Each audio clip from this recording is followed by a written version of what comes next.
Hi guys, welcome to the video. Today we are working on kind of the second part of last week's video. So we're going to be binding a sketchbook.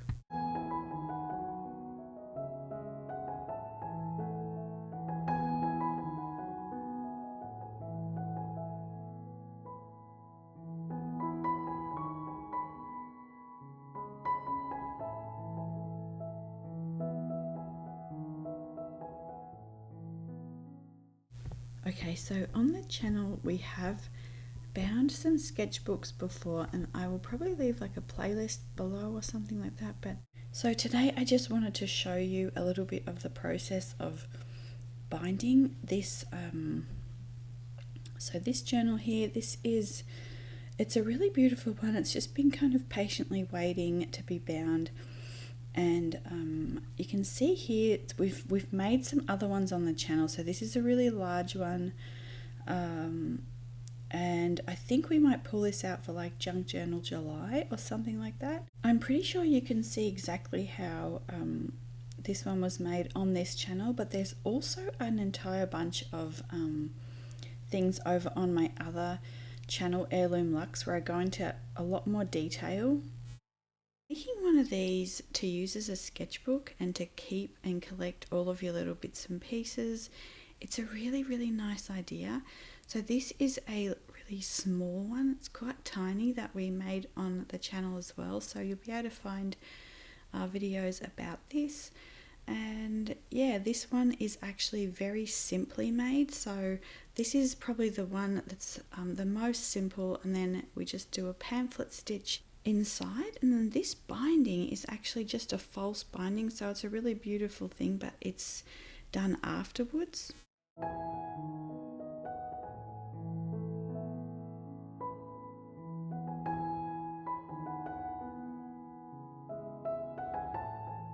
So first of all, I wanted to say this is not a tutorial. I will link 2 excellent tutorials below. So one is for the smocking and one is for the Coptic binding, so like the stitch that I'm using to bind everything together. So you can see that I've already folded all the signatures, which is just folding the pieces of paper that you want in the book. And then I have this silk ribbon, so I will link the shop I got this from below. And I've basically sort of gone to the middle of the ribbon, and I am creating a little grid. So basically I've put out my middle point, and I'm counting 3 along and then putting a mark, counting 3 along, putting a mark, and so I do that 3 times to the right, and then I do that 3 times to the left.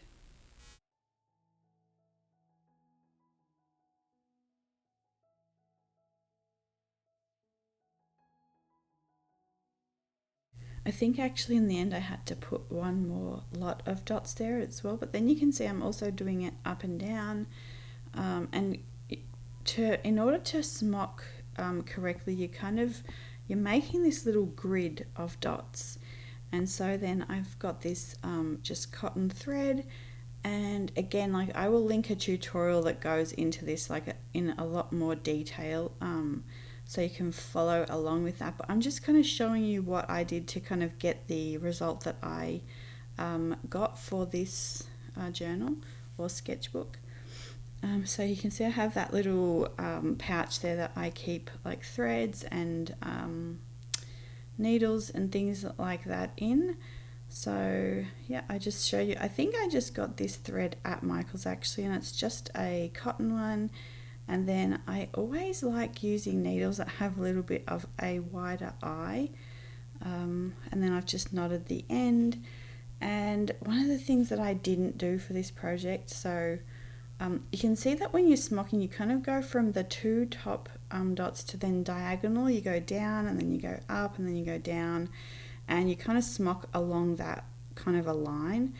But you are supposed to gather those dots on every line before you kind of start this process here, which I didn't do. I just kind of started, and I think it would look a little bit more finished, if you don't skip this step. But yeah, I think I don't know. I was just in a hurry. I think it was quite late at night when I was doing this, and yeah, it worked out quite well. So.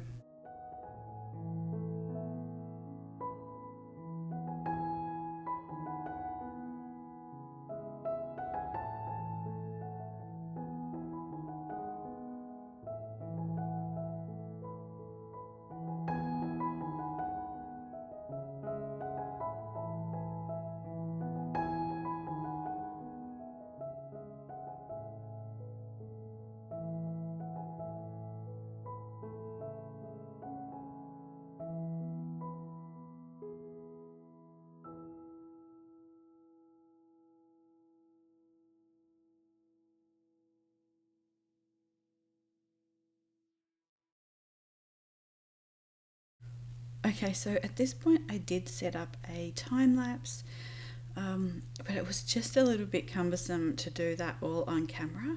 I don't know how they do the tutorials, but so this is just the end result here. Yeah, and again, like, it would be a little bit neater if you gather the parts that you're supposed to, but I don't mind it. It's just for the side of the sketchbook. It stretches across the spine there really nicely and just gives a little bit of interest, and then you can like tie the ribbons in a bow or just kind of wrap them around. Also, I have to mention, this is like the third time I've done parts of this audio. I don't know why, but I'm having problems with the microphone tonight, and yeah, I'm just feeling a little under the weather, so just bear with me. I'm trying to fix it, and hopefully I get most of the parts that are really problematic. I'm going to have to try and figure out what's going on. But yeah, you can see here that I got the awl out. And so this is just a little tool that helps you to poke the holes through, where you want to thread. So before you do that, you want to make sure it's all level as well, and then choose your binding. So I chose the Coptic Binding, and I was really happy with just the way that looked kind of on the side of the book. And you can see here that it's a new day and we're just getting this out again to keep working on it. So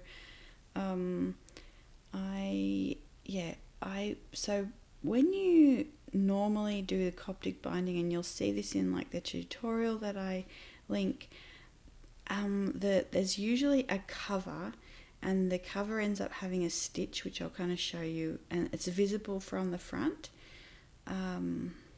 So like right here, like there'll be a stitch across the front, which I didn't want here because I wanted to be able to open the flap here.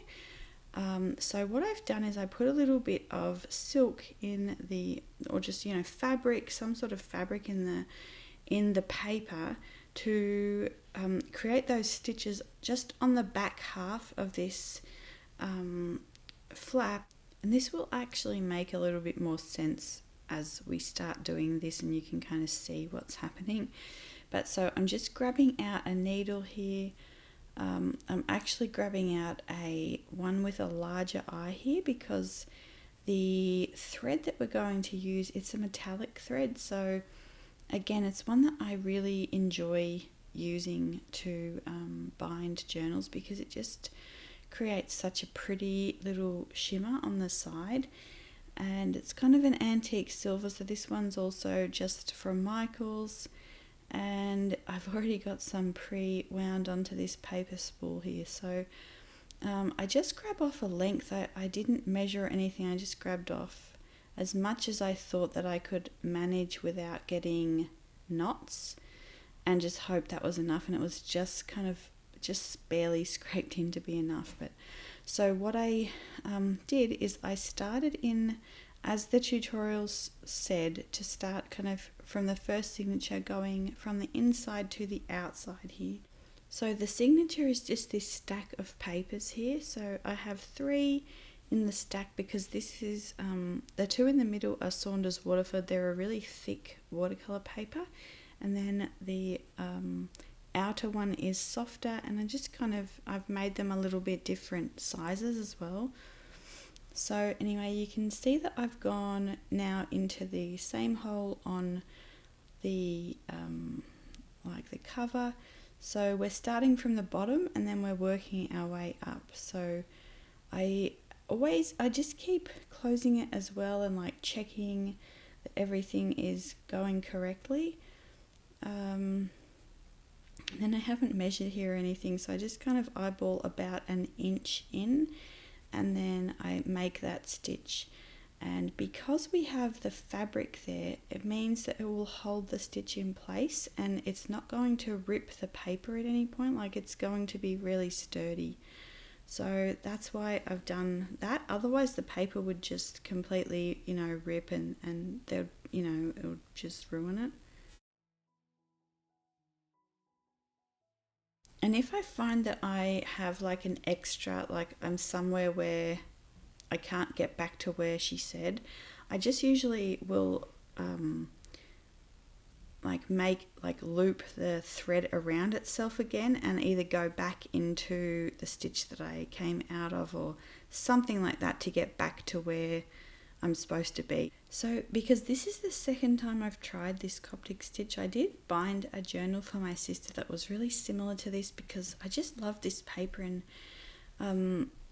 it was I don't know if I've said this or if the footage was deleted, but it was like the last time we went to a shop that actually closed down. So yeah, it was just a really nice piece of paper. But the first time that I did it, I feel like that a couple of times the stitch wasn't quite right. So I just found that you could go back, you can kind of loop it where they say to kind of leave it and then go on to the next. Anyway, I added like an extra loop and a stitch there, and it seemed to work. But you can see here that before I move on, I'm also just attaching the silk ribbon here with a little stitch. So I only just attach that in the 4 places, like the bottom right, top right, and then the bottom left and the top left. And you can see that the thread was also a little bit hard to pull through there, but yeah, that's because this is not did I say that? I've said this quite a few times and then deleted it, so I'm not sure, but it's not a waxed linen thread. So yeah, but yeah, it seemed to really work out okay, and it was just really, I was actually shocked how enjoyable it was. I have been kind of dreading doing this, and then yeah, really enjoyed it. My hands did feel it afterwards. I think I used to use a beading like a little, yeah, so you can see there like the stitches, it actually came out really nicely. But you can use like a little, what am I trying to say, like pliers to pull the needle through, just to help your hands a little bit. But yeah, if you have never made a sketchbook, I highly recommend it. It's a really enjoyable process, and the little blue one that I did is the easiest type to make. Sorry, just getting a phone call. But yeah, so, and you can see that I had already started a few of these things, so I think I've shown them on the channel maybe. Yeah, and yeah, just hopefully it's gonna be still okay to use. And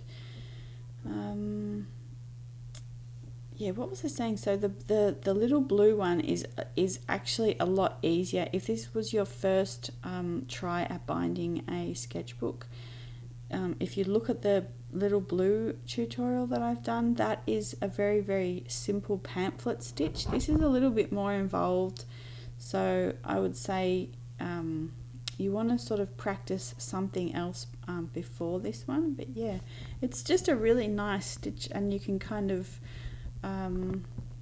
change it, and you can change kind of the placement of where you want the binding to go and things like that. So you can see there, that is the finished product.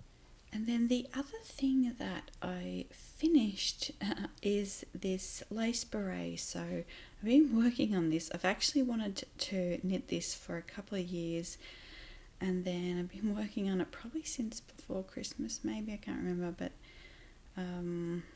I finally pulled it out this week to finish it. And one of the things, you can see this Art Yarns. So if you have tried silk mohair and it's sometimes can be itchy, this one I found is a really beautiful one, the Art Yarns one. So, and you can see that I'm just using like minis and scraps to make up. I'm trying to create like a worsted or aran weight. I'm just trying to make them all about the same thickness.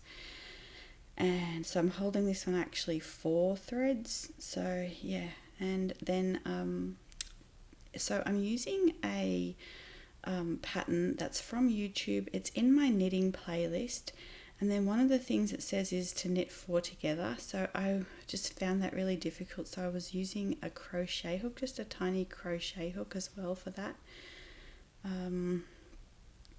And the other thing that I did, you can see there's like a lot of like a knitted panel. So wherever she said to purl a row, I just knitted, and I actually knitted a few more rows to create enough fabric that it's like it's got quite a lot of, like, it's voluminous so that it can actually go to the side quite like really beautifully. I hope that makes sense. So that was like, I did modify the pattern a little bit. So yeah, it was a gift knit, and I think everything that I've knitted so far is for gifts. Yeah. So I suppose this kind of part of the, like this kind of little collection of things, it just some other things that I've been working on. They're all sort of creative inspired. And then the last thing here is, so this is a bull thistle that we just got from out the back, and we actually got 2 stems of it, and they're really, really long stems, but they had these really beautiful kind of curled like thistle, like kind of the, you can see like there on the like, I don't even really know all the terminology for this, but for my Perpetual nature journal I wanted it to sketch this anyway for this month, so I really enjoyed it. I really liked these kind of little curling leaf type things. And yeah, so I have the this sketchbook that I've been kind of showing you, and I thought it would be really nice to go across the page here for March. So yeah, you can see, and I'm still really loving the shadows and things like that, and you can see here like I'm really interested in incorporating that. So I'm not going to show too much of like doing many botanical illustration kind of tutorials on the channel, but I'll just show little bits and pieces of like this of kind of what I'm drawing, yeah, what I'm interested in and kind of how it's going, so you can just kind of see little snippets. This was a really interesting one to draw because you've got these really like the curves and then the really straight parts, which yeah makes it really just different and nice to draw. And then let's see, yeah, so anyway, I think at some point here like I end up with, there's a little bird and a little cardinal that was out the window. I ended up with a couple of visitors, and yeah, it's just something that I'm kind of leaving it in the kitchen area so that like if I'm waiting for food to cook or something, I can get a couple of minutes in here and there, which is like hopefully, you know, that'll make it doable. So, and we've talked about this on the channel before, it's a really good way to practice drawing just with something that you can find in your yard on a walk or something like that, without having to think about like color palettes, without having to think about composition. So you're really paring down what you're working on at that time, so it kind of makes it easier to, you know, you can work on color mixing, you can work on like this kind of technical drawing, and as well, like kind of extra things. Like I really love looking at the shadows and how they you can see like some shadows are deeper and darker and some are softer, and how they sort of overlap as well. So we also found, so for February, found this little bit of a little hydrangea, and then this is a goldenrod. So you can also see here, like this drawer houses the some of the things that we are trying to use to work on. So yeah, so I put these down on the page, and then again just sketching those out. I just use pencil, and so really it's just something again to kind of get those creative juices flowing. And yeah, you're kind of learning things about form and shape without even really considering it. Like I really loved these little tiny leaves that were on this plant here, so how they'd all dried, and then you had the kind of the flowery part at the end. So it was really, really lovely just to sit there and look at that and try and sketch that out.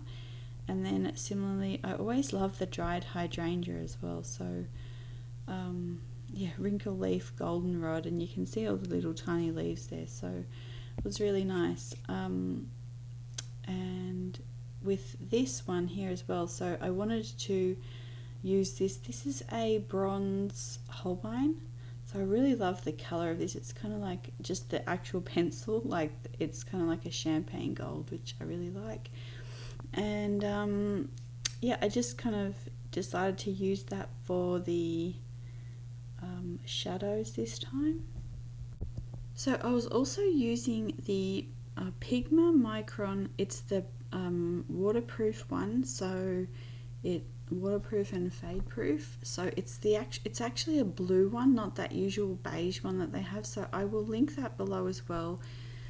And yeah, just very enjoyable. So this is what I wanted to show. I get questions about. So this first one here, this is a notebook from the Travelers Company, and this is what houses my actual like Perpetual nature journal. So this is, I have a whole playlist about this, and it's based off Lara Gastinger's Perpetual journal. So she does a live actually most Monday mornings at 11 o'clock, and she also has a Patreon as well.